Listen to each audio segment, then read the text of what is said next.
नमस्कार, खबरों का पंचनामा में आपका स्वागत है। मैं हूं आपके साथ अंशिका। हम लेकर आए हैं देश दुनिया की 5 बड़ी खबरें, जिनके विश्लेषण के लिए मेरे साथ स्टूडियो में मौजूद हैं कैपिटल टीवी के editor in chief doctor Manish Kumar. Doctor साहब, बहुत बहुत स्वागत है। धन्यवाद। सबसे पहले नजर डालते हैं हेडलाइंस पर। शराब घोटाला मामले में अरविंद केजरीवाल को बड़ा झटका। ईडी केस में सिसोदिया को नहीं मिली राहत। 26 अप्रैल को आएगा फैसला। समलैंगिक विवाह को मान्यता देने की मांग पर सुप्रीम कोर्ट में हुई सुनवाई। केंद्र ने याचिका का किया विरोध। कहा, मामले में संसद को है फैसला लेने का अधिकार। महाराष्ट्र की राजनीति में फिर आएगा भूचाल। विधायकों संग बीजेपी में शामिल हो सकते हैं अजीत पवार। अटकलों पर सामने आया पवार का बड़ा बयान। हत्या से पहले अतीक अशरफ ने सुप्रीम कोर्ट को लिखा था सीक्रेट लेटर। मारने वाले के नाम का किया था जिक्र। बंद लिफाफे की चिट्ठी से खुल सकते हैं कई राज। अनशन के बाद पायलट ने किया शक्ति प्रदर्शन। समर्थक मंत्री ने दिया हाईकमान को चैलेंज। कहा, मां का दूध पिया है तो कीजिए सचिन पर कार्रवाई।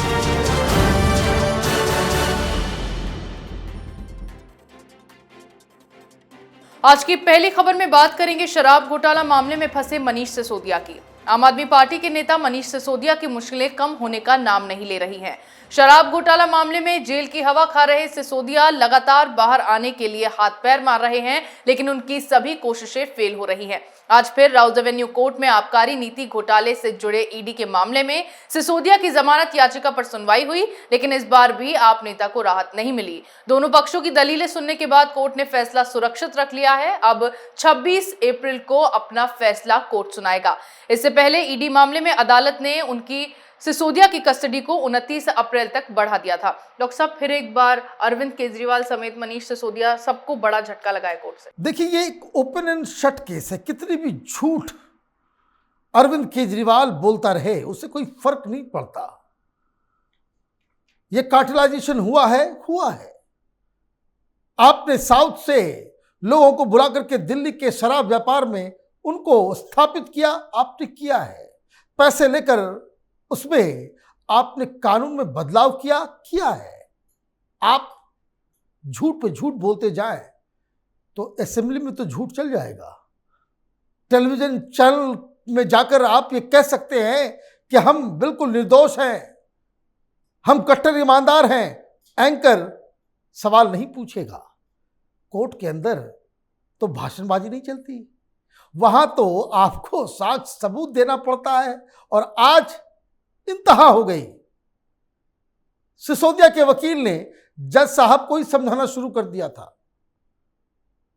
कि क्या क्राइम है, क्या क्राइम नहीं है, कोर्ट कौन होता है ये बताने वाला, ईडी कौन होती है कि ये सारी चीजें कहने वाली।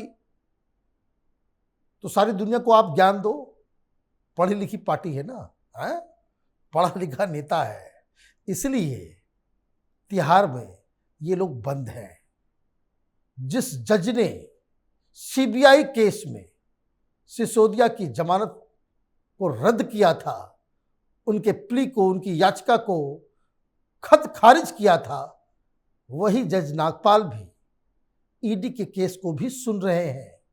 जब सीबीआई में बेल रही तो ईडी के केस में बेल मिलना तो बिल्कुल असंभव सा दिख रहा है। जी बिल्कुल। मनीष सिसोदिया जेल से बाहर आने के लिए लगातार कोशिशें कर रहे हैं, लेकिन उन्हें एक के बाद एक झटके लगते ही चले जा रहे हैं। वहीं सुप्रीम कोर्ट में सेम सेक्स मैरिज को मंजूरी की मांग को लेकर कुछ याचिकाएं दायर की गई थी, जिस पर आज सुनवाई हुई।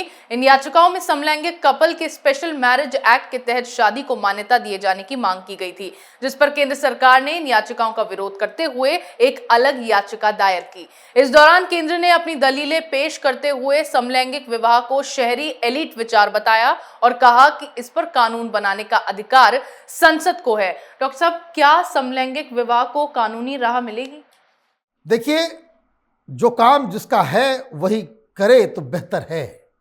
डेमोक्रेसी अलग अलग इंस्टीट्यूशंस के आधार पर चलती है। कोई अपना काम छोड़ दूसरे के काम में नाक घुसड़ने लग जाए तो डेमोक्रेटिक इंस्टीट्यूशंस जो है वो बिल्कुल तबाही की ओर जाने लगती है। ये काम किसका है? ये काम संसद का है, लेकिन सुप्रीम कोर्ट सुनवाई कर रही है। लेकिन सबसे बड़ी बात क्या है कि जब लोग जाते हैं कि भाई हलाला हो रहा है, तो सुप्रीम कोर्ट कहती कि भाई पार्लियामेंट में जाओ। कोई कहा जाता है कि भाई ये डिवोर्स जो है वो गड़बड़ हो रहा है, सुप्रीम कोर्ट कहती भाई कोर्ट में जाओ, संसद में जाओ। आप उन तरह के कंट्रोवर्शियल इश्यूज जब आते हैं तो आप भाग जाते हो, और जो इशू जो एक नॉन इशू है, जजेस को यह सोचना पड़ेगा क्या ये देश सेम सेक्स मैरिज के लिए तैयार है भी या नहीं। आपने बहुत ही प्रोग्रेसिव डिसीजन लिया, कोर्ट की तरफ से आपने होमोसेक्सुअलिटी को डिक्रिमिनलाइज कर दिया, सो फार सो गुड। आप कह सकते हैं कि भाई किसी की चॉइस है कि उसका सेक्सुअल ओरिएंटेशन क्या है, नहीं है, इसके ऊपर किसी को दंडित नहीं किया जा सकता, इसलिए आपने डिक्रिमिनलाइज कर दिया, गुड, ठीक है। लेकिन अब आप कहें कि इसको आप लीगल सैंक्टिटी देंगे कि मैरिज भी उनको अलाउ किया जाए, तो समाज तो इसके लिए तैयार नहीं है। समाज इसलिए तैयार नहीं है क्योंकि अभी हम हिंदुस्तान के गांव में कोई आदमी अपने आप को होमोसेक्सुअल बताने में भी वो लज्जित महसूस करता है। शादी तो बहुत दूर की बात हो गई। और आप क्या चाहते हैं? मैरिज इंस्टीट्यूशन किस लिए है? ये अपने इसको परिवार चलाने के लिए मैरिज किया जाता है। यहां तो कोई परिवार बनेगा नहीं। आप करेंगे एडेप्टेशन, बच्चों को जो है आप गोद में लेंगे। भाई बच्चों को गोद में लेंगे तो उसके लिए भी तो कानून चाहिए होगा। क्या चाहते हैं कि छोटे छोटे बच्चे जिसको ये लोग अडॉप्ट करें उनको माँ का प्यार ना मिले या पिता का प्यार ना मिले? क्योंकि जो अडॉप्ट करेंगे या तो पिता पिता होंगे या फिर माता माता होंगी। क्या मजाक चल रहा है? सुप्रीम कोर्ट के पास और भी बहुत सारी चीजें हैं जिसके ऊपर उनको ध्यान देना चाहिए। हजारों लाखों केसेस जो है पेंडिंग पड़े हुए हैं, लेकिन एक महीने पहले कुछ आता है उसको लेकर के 5-5 बेंच का जो है जजेस का जो है बेंच बन जाता है। और इतनी तलखी, आज सॉलिसिटर जनरल तुषार मेहता और चीफ जस्टिस के बीच में झगड़े जैसा माहौल हो गया। सरकार के वकील ने साफ साफ कहा कि हम सोचेंगे कि आप इस तरह की चीजें आप करोगे जो आपके अधिकार क्षेत्र में नहीं है, तो फिर सरकार इस प्रोसीडिंग्स में हिस्सा लेगी या नहीं लेगी वो हम आपको कल बताएंगे। अजीब जिद है जज साहब की कि भाई जो एक नॉन इशू है उसको आप जो है बड़ा इंपॉर्टेंट इशू बता करके उसको आप डील करना चाहते हैं। भाई माय लॉर्ड तो माय लॉर्ड है, उनको कौन रोक सकता है? जी बिल्कुल, समलैंगिक विवाह को कानूनी मान्यता देने का अनुरोध करने संबंधी याचिका का केंद्र ने एक बार फिर विरोध किया है। अगली खबर में बात करेंगे अजीत पवार की। महाराष्ट्र की राजनीति में भूकंप पार्ट 2 आने जा रहा है। खबर है कि अजीत पवार एनसीपी के 53 में से 40 समर्थक विधायकों के साथ बीजेपी में शामिल हो सकते हैं। अगर सुप्रीम कोर्ट ने एकनाथ शिंदे समेत शिवसेना के 16 विधायकों को डिस्क्वालीफाई कर दिया तो सरकार गिरने की स्थिति पैदा होने से पहले ही अजीत पवार अपने इन समर्थक विधायकों की सूची लेकर राज्यपाल के पास पहुंच जाएंगे और फिर बीजेपी और पवार गुट के गठबंधन के साथ महाराष्ट्र में सरकार बनाई जाएगी। हालांकि अजीत पवार इन बातों को बेबुनियाद बता रहे हैं, लेकिन उनके विधायकों ने साफ किया है कि अगर ऐसी स्थिति बनती है तो पवार के साथ वो जाने के लिए तैयार हैं। डॉक्टर साहब, कितनी सही है ये अटकलें? देखिए, ये खबरें पहले तो एनसीपी की तरफ से प्लांट की जाती हैं। आप ये बात को समझिए कि इस तरह की खबरें, कोई इसमें इतने सारे इफ एंड बट्स हैं कि अगर सुप्रीम कोर्ट ने फैसला लिया, इन लोगों को डिस्क्वालीफाई किया तो ये वो कर देंगे, ये ऐसे हो जाएगा, वो वैसे हो जाएगा। ये एनसीपी के द्वारा प्लांटेड खबर है। अब इसको बाकायदा डिमिस्टिफाई करने की आवश्यकता है कि भाई एनसीपी की तरफ से ये सारी चीजें हो क्यों रही। वो इसलिए हो रही है क्योंकि एक तो राहुल गांधी, सोनिया गांधी, कांग्रेस पार्टी एनसीपी की बातों को अब सुनना इन्होंने बंद कर दिया है। शरद पवार को एक नेशनल लेवल का रोल मिले, यूपीए का चेयरमैन बनाया जाए, तो तमाम तरह की चीजें हो रही हैं। बीच में आ जाते हैं संजय राउत। वो कहते हैं कि भाई जिस तरह से शिवसेना को तोड़ा गया एनसीपी के साथ भी वही होगा। ये तो बड़ा अजित पवार ने डांटा। अपनी पार्टी पे ध्यान दो, क्यों हमारी पार्टी के बीच में तुम नाक घुसड़ रहे हो? समस्या क्या है कि देश की ज्यादातर पार्टियां, ये राजनीति के हिंदुस्तान की राजनीति का चरित्र समझ लीजिए, ज्यादातर जो छोटी छोटी पार्टियां होती हैं वो लालायित होती हैं कि सत्ता के साथ जुड़ जाए। अगर उनको मौका दिया जाता है तो दिक्कत यह है कि भारतीय जनता पार्टी खुद बहुमत में है, उसे किसी की आवश्यकता नहीं है।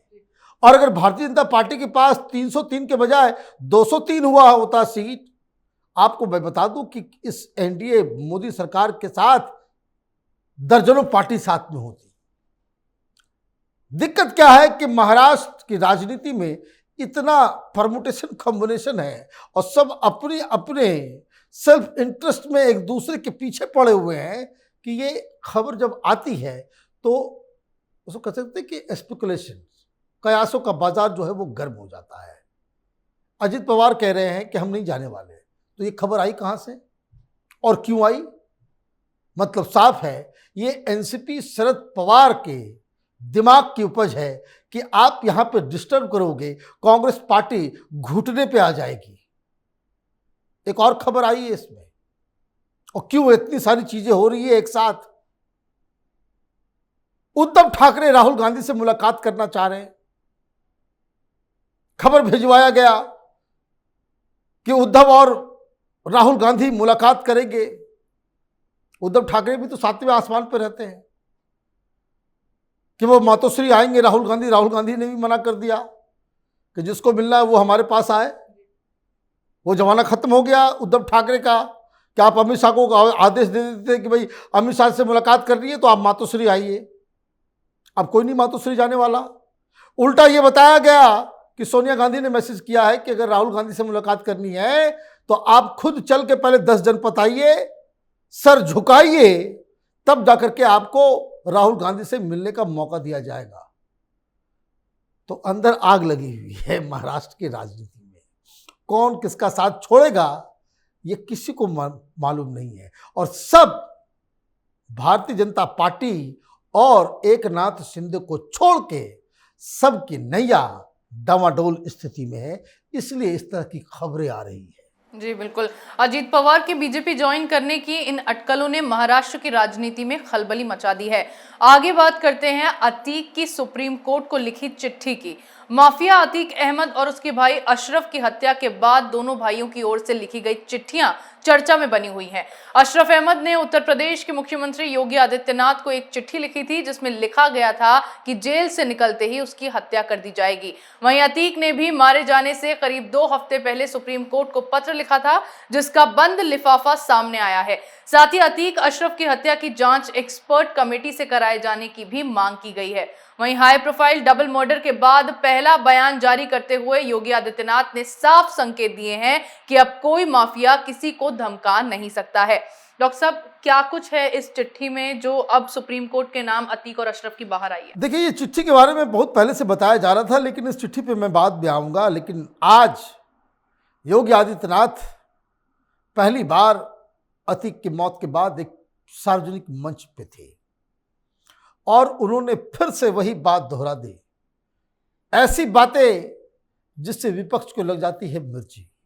अब आप देखिए, कोई अतीक जी कह रहा है, कोई अतीक की मर्डर को जो है वो कह रहा है कि ये अतीक का जनाजा नहीं, ये डेमोक्रेसी लॉ एंड ऑर्डर का जनाजा निकल रहा है।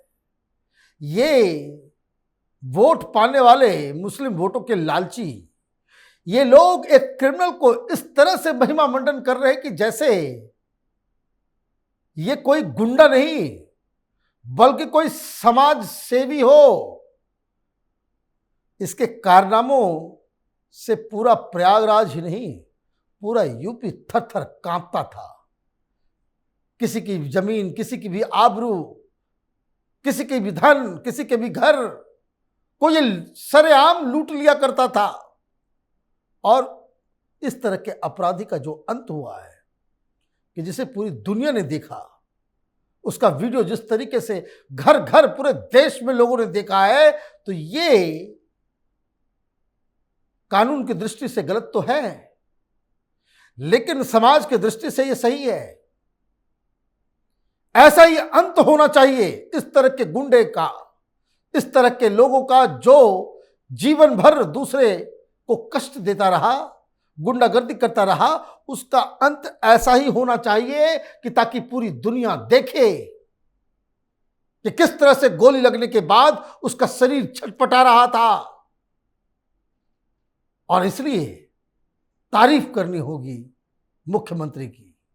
योगी आदित्यनाथ आज इन सवालों से जरा सा भी परेशान नहीं है जो विपक्ष उठा रहा है कि लॉ एंड ऑर्डर की स्थिति खत्म हो गई है, कोर्ट की क्या जरूरत है। उन्होंने कहा कि अब कोई माफिया सर उठाकर यूपी में नहीं रह सकता, धमकी नहीं दे सकता। तो अब एक तो मसला ये है। दूसरा मसला जो आपने चिट्ठी के बारे में बात की कि उस चिट्ठी में क्या है।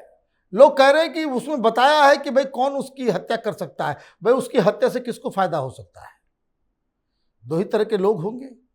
सरकार को उसकी मौत से तो कोई फायदा होने वाला है नहीं। फायदा इस चीज का है कि अगर वो मर जाता है तो वो जो वहां पे माफिया, जो उसका साम्राज्य चल रहा था, जिससे हर महीने 100-200 करोड़ रुपए उगाही में आ रहे थे पैसे, उसका वारिस कौन होगा? वो कौन लोग होंगे कि जो उसकी जगह पे वो गुंडागर्दी और ये करेंगे?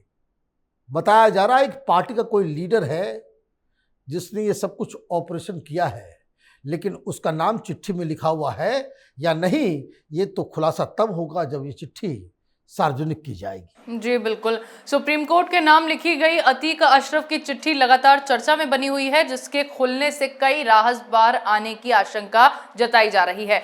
आज की आखिरी खबर में बात करेंगे पायलट और गहलोत की सियासी तकरार पर। राजस्थान में पूर्व डिप्टी सीएम सचिन पायलट वसुंधरा सरकार में हुए भ्रष्टाचार को लेकर मुखर हैं। इसी को लेकर पहले उन्होंने अपनी ही सरकार के खिलाफ अनशन किया और अब पायलट की मौजूदगी में गहलोत सरकार के मंत्री और पायलट समर्थक नेता राजेंद्र गुड्डा ने सीधे तौर पर कांग्रेस हाईकमान को चुनौती दी है। गुड्डा ने मंच से सभा को संबोधित करते हुए कहा है कि यदि पायलट के खिलाफ अनुशासनात्मक कार्रवाई होती है तो छठी का दूध याद दिला देंगे। डॉक्टर साहब, लगातार पायलट हाईकमान के खिलाफ मुखर होते दिखाई दे रहे हैं।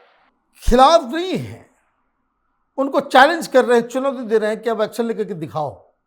वो चाह रहे हैं कांग्रेस छोड़ना। अब उनकी रणनीति बिल्कुल साफ है कि कांग्रेस पार्टी उनके ऊपर कोई एक्शन ले ताकि वो बहाना बन जाए और वो पार्टी छोड़ दे। क्यों? क्योंकि फिर ये स्कोप बना रहेगा कि वो वापस आ सकते हैं। अपने से अगर वो पार्टी छोड़ते हैं बिना किसी एक्शन, बिना किसी कार्रवाई के, तो लोग कहेंगे कि भाई ये सत्ता के लालच में चला गया है उधर। समस्या क्या है? ऑलरेडी सचिन पायलट का प्लान बना हुआ है।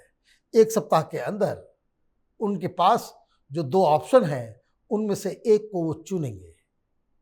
Option number 1, Bharatiya Janata party में अपने दोस्त के साथ बीजेपी ज्वाइन करेंगे जैसे ज्योतिराज सिंधिया ने किया था, या फिर वो अपनी पार्टी बनाएंगे। दोनों ही केस में कांग्रेस पार्टी को नुकसान होने वाला है और ये कांग्रेस पार्टी इस चीज को अच्छी तरीके से जान रही है। इसलिए नुकसान ना हो, इसलिए गांधी परिवार के लोग अब कान में रुई डाल करके तमाम गालियों को सुन रहे हैं। सिर्फ चुनौती नहीं दी जा रही है, पायलट समर्थक कांग्रेस के खिलाफ नारेबाजी कर रहे हैं, कांग्रेस नेताओं के खिलाफ भला बुरा कह रहे हैं। क्यों कह रहे हैं? कि ताकि हाईकमान तक बात जाए। वो चीख चीख के कह रहे हैं कि मुझे निकालो, हम निकलने के लिए बेकरार हैं ताकि हम अपना अगला कार्यक्रम, अगला स्टेप ले सके। लेकिन कांग्रेस पार्टी इस वक्त इतनी बड़ी मुसीबत में है कि राजस्थान में अगर जरा सा भी कुछ होता है, सीधा इम्पैक्ट इसका मध्य प्रदेश में भी और महाराष्ट्र में भी पड़ेगा, क्योंकि वहां से भी अब विद्रोह की सुगबुगाहट सुनाई देने लगी है। जी बिल्कुल, सचिन पायलट अपनी सरकार के खिलाफ मोर्चा खोले बैठे हैं। आलाकमान भी उनसे नाराज चल रहा है, जिसके बाद आशंका जताई जा रही है कि पायलट जल्द ही पार्टी को बड़ा झटका दे सकते हैं। देश दुनिया की तमाम बड़ी खबरों पर हमारे साथ आपके विश्लेषण के लिए बहुत बहुत धन्यवाद। धन्यवाद। खबरों का पंचनामा में मेरे साथ आज इतना ही। अगर आपको हमारा ये वीडियो पसंद आया हो तो इसे लाइक करें, शेयर करें, कमेंट करें, साथ ही हमारे चैनल को सब्सक्राइब करना ना भूलें।